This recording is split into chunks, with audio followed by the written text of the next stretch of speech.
एक महिला 10,000 मीटर ऊंचे अयूले पर झूल रही थी, फिर हवा में ही एक सिग्नल तरंग पर छलांग लगा रही थी। यह नजारा देखकर जियाओ बेई का कलेजा मुंह को आ गया। सौभाग्य से निया अपनी साहसी और कुशल तकनीक से सिग्नल तरंग को पकड़कर खुद को संभालने में कामयाब रही। निया ने नीचे झांका तो देखा कि उसकी इस कठिन परीक्षा के बाद बची हुई सीआई भी थक गई थी। एक दिन और एक रात की प्यासी निया ने जल्दी से अपने बैग से जीवन रक्षक पेन निकाला और उसे गटक लिया। मीनार पर ऊंचे स्थान पर बैठी जियाओ बेई खुद को निगलने से नहीं रोक पाई। जैसे ही उसने अपनी ताकत वापस पाई, मीनार पर वापस लौटना उसके लिए एक और चुनौती बन गया। वह सावधानी से उठी और एक खंभे को पकड़ लिया। लगभग गिरते गिरते बची, लेकिन उसने जल्दी से जंग लगे खंभे को थाम लिया। उसने एक गहरी सांस ली और अपना हाथ आगे बढ़ाया, लेकिन वह अभी भी रस्सी से थोड़ा छोटा था। यह देखकर कि यह तरीका काम नहीं करेगा, उसने एक साहसिक कदम उठाया। उसने अपने बैग से एक फोन होल्डर निकाला और अपना बैग होल्डर पर टांग दिया। शेल्फ पर, हाँ, उसने बैग और रैक को रस्सी पर एक साथ टांगने की योजना बनाई। दूरी कम करने के लिए निया जंग लगे रैक पर खड़ी हो गई। अगर यह चाल गलत होती तो जानलेवा हो सकती थी। उसने रैक से रस्सी पर वार करने की कोशिश की, लेकिन बैग बहुत भारी होने के कारण रस्सी उस तक नहीं पहुंच पाई और वह लगभग गिर ही गई। लेकिन उसने हार नहीं मानी। अगर पहली बार में काम नहीं बना तो उसने फिर कोशिश की। आखिरकार अपनी लगन से वह उस पर चढ़ गई। अब निर्णायक क्षण आया। उसने अपने सामने रखे बैग को गौर से देखा, फिर जोर लगाकर छलांग लगा दी। शुक्र है निया ने बैग को ठीक से पकड़ लिया, वरना वह टुकड़े टुकड़े हो जाती। लेकिन इस हरकत से उसकी जान भी जा सकती थी। निया के संतुलन में आने के बाद जियाओ बेई ने पूरी ताकत लगाकर ऊपर की ओर खींचा और निया ने भी रस्सी पकड़ ली और ऊपर की ओर बढ़ती रही।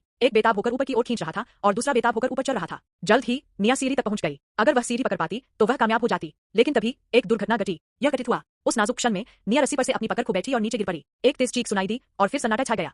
जियाओ बेई स्तब्ध रह गया और काफी देर तक बिना हिले डुले रहा। स्थिर रस्सी को देखते हुए उसने सावधानी से बाहर झांका। सौभाग्य से निया गिरी नहीं थी। जियाओ बेई ने जल्दी से उसका हालचाल पूछा। निया ने बताया कि उसके हाथ में चोट लगी है और वह और ऊपर नहीं चढ़ सकती, इसलिए जियाओ बेई को उसे अकेले ही ऊपर खींचना पड़ा। जियाओ बेई के एक और जोरदार प्रयास से निया और बैग सफलतापूर्वक टावर के शीर्ष पर पहुंच गए। जियाओ बेई ने जल्दी से एक पानी की बोतल निकाली और कई घूंट पानी गटक लिया। फिर उसने अपने बैग में कागज और आईलाइनर ढूंढा, एक संकट संदेश लिखा, पुष्टि की कि सब ठीक है और उसे ड्रोन में डाल दिया ताकि संदेश भेजने के लिए इसका इस्तेमाल कर सके। हालांकि उड़ान के बीच में ही ड्रोन की शक्ति समाप्त होने वाली थी। जैसे ही ड्रोन उतरने वाला था, उन्होंने जल्दी से रिटर्न बटन दबा दिया, लेकिन उन्हें नहीं पता था कि बची हुई बिजली ड्रोन के लिए पर्याप्त होगी या नहीं। वे जवाब का इंतजार कर पाएंगे या नहीं, यह तय नहीं था। वे बस प्रार्थना कर सकते थे। खुशकिस्मती से टावर के पास ड्रोन की बिजली खत्म हो गई और जियाओ बेई ने उस अहम मौके पर उसे पकड़ने में कामयाबी हासिल कर ली। ड्रोन वापस लौट आया, लेकिन चार्जिंग एक और समस्या बन गई। जियाओ बेई ने अपने बैग में पावर बैंक ढूंढा, लेकिन चार्जर के अलावा कुछ नहीं मिला। कोई और विकल्प न होने पर दोनों ने अपनी ऊर्जा बचाने और किसी चमत्कार का इंतजार करने का फैसला किया। उस रात टावर पर कुछ भयानक हुआ। जियाओ बेई जो सो रही थी, अचानक जाग गई और निया को नहीं ढूंढ पाई। उसने जल्दी से अपने फोन की लाइट जलाई और हर जगह ढूंढा। इस समय जियाओ बेई का घायल पैर सड़ने लगा था और सड़ते हुए मांस ने लाशों पर शिकार करने वाले जीवों को तेजी से आकर्षित किया। फिर उसने एक भयावह दृश्य देखा। निया जो दिन में उससे बातें कर रही थी, मर चुकी थी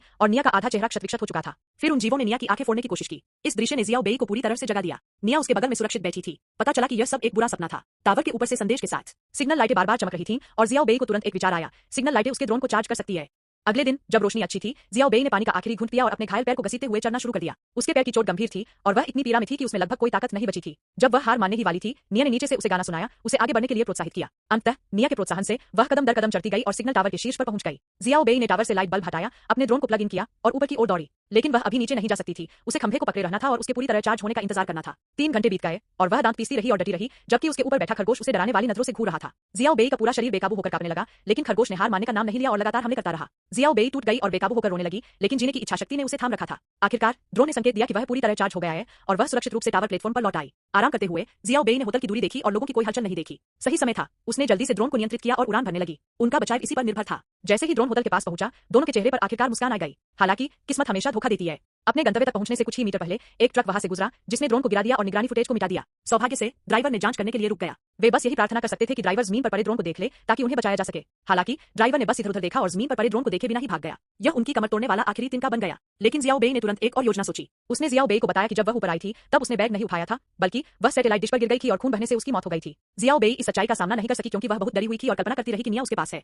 इस समय जियाओ बेई का शरीर उस गंजे आदमी द्वारा खाया जा रहा था। जियाओ बेई को यह भी याद आया कि उसने बस बैग उठाया था और पिछले कुछ दिन उसने टावर पर अकेले बिताए थे। इस सच्चाई को स्वीकार करने के बाद जियाओ बेई यौन चुनाव भाग्य पर छोड़ दिया जाता है। नन्ही बेई जो न जाने कब से वहां लेटी हुई थी, एक खंभे से टिककर मौत का इंतजार कर रही थी। ऊपर गिद्ध नन्ही बेई को मरा हुआ समय कर उसे निगलने के लिए तैयार थे। तभी नन्ही बेई ने धीरे से अपनी आंखें खोली, गिद्ध की गर्दन पकड़ी और उसके 2 टुकड़े कर दिए। जीने की उसकी इच्छा ने मौत पर विजय प्राप्त की। फिर उसने मतली सहन की और गिद्ध को पूरा खा लिया। आधा खाने के बाद अपनी ताकत वापस पा ली। मरने का इंतजार करने के बजाय उसने खुद को बचाना चुना। बिना किसी हिचकिचाहट के वह बची हुई एकमात्र सीढ़ी पर चढ़ गया। उसे सुरक्षा कवच से बांधा, छोटी बेई द्वारा छोड़ी गई रस्सी को नीचे फेंका और फिर फुर्ती से नीचे उतर गया। इतना कुछ अनुभव करने के बाद वह जीवन और मृत्यु के प्रति उदासीन हो गया था। उसे कोई डर नहीं था। वह जल्दी से निया के पास गया, बिना किसी हिचकिचाहट के सुरक्षा कवच को खोला और नीचे उतरा। ठीक सिग्नल डिश पर उतरा। निया की सड़ती हुई लाश को देखकर छोटी बेई उसने तुरंत अपना फोन निकाला, अपने पिता के लिए एक संदेश टाइप किया और उसे भेज दिया। फिर उसने निया के जूते उतारे और फोन उसमें खूंस दिया। संदेश सफलतापूर्वक भेजने के लिए उसे फोन को नुकसान से बचाना था। उसी समय जियाओ बेई ने निया के पेट में गंजेपन के कारण हो रही धड़कन देखी, इसलिए उसने जूता और फोन निया के पेट में खूंस दिया। यह सब करने के बाद उसने निया के शरीर को 1000 मीटर की ऊंचाई से जोर से धकेल दिया। जूते और शरीर की दोहरी सुरक्षा के कारण फोन को उतरते ही सिग्नल मिल जाता और वह संदेश भेज सकता था।